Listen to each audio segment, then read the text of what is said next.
Hi friends, welcome to அழகு family. Chettinad chicken gravy எப்படி செய்யலான்னு பார்க்கலாம் வாங்க. நல்ல டேஸ்டியாக இருக்கும். அதுக்கு தேவையான பொருள் என்னன்றதை பார்ப்போம்.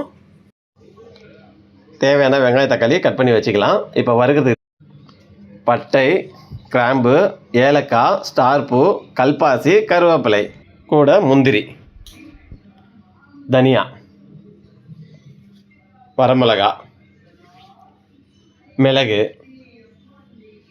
இதெல்லாம் போட்டு பொன்னிறமாக வறுக்கிறோம். சிம்மில் வச்சு பொறுமையாக வறுக்கணும். அப்புறம் ஜீரகம், சோம்பு, கசகசா எல்லாத்தையும் போட்டு மறுபடியும் பொன்னிறமாக வறுக்கணும். துருவின தேங்காய் அதே கடாயில் போட்டு பொன்னிறமாக அதையும் வறுத்து எடுக்கணும். இது எல்லாமே எதுக்குன்னா மசாலாவுக்கு தேவையான பொருட்கள். வறுத்தது தேங்காய் எல்லாம் சேர்த்து பொடி பண்ணிக்கணும் மிக்சியில். இப்போ குழம்புக்கு தேவையானது ஏற்பாடு பண்ணலாம். எண்ணெய் காஞ்சிடுச்சு. வரமிளகா 2, கருவேப்பிலை, சோம்பு போட்டு பொறுமையாக வறுத்து எடுத்துங்க. அதுக்கப்புறம் கட் பண்ணி வச்ச வெங்காயத்தை போட்டு பொறுமையாக நல்லா வணக்கணும். செவ்வனியாக வரணும்.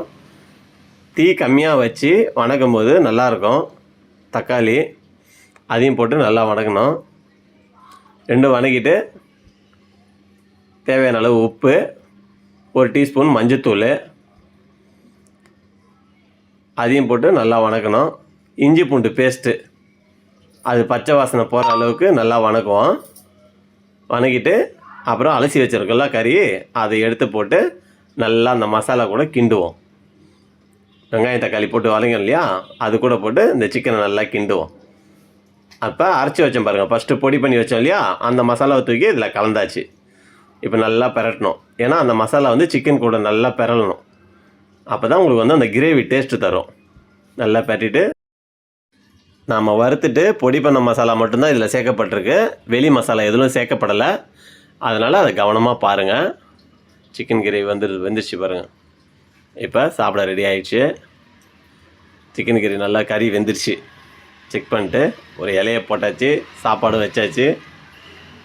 கிரேவி சும்மா கம்மன்னு இப்போ கிரேவி ஊற்றுறாங்க பாருங்கள். பா எவ்வளோ அருமையாக வந்தது தெரியுமா செட்டிநாடு சிக்கன் கிரேவி. ஃப்ரெண்ட்ஸ் நல்லா செம்மையாக இருக்குது.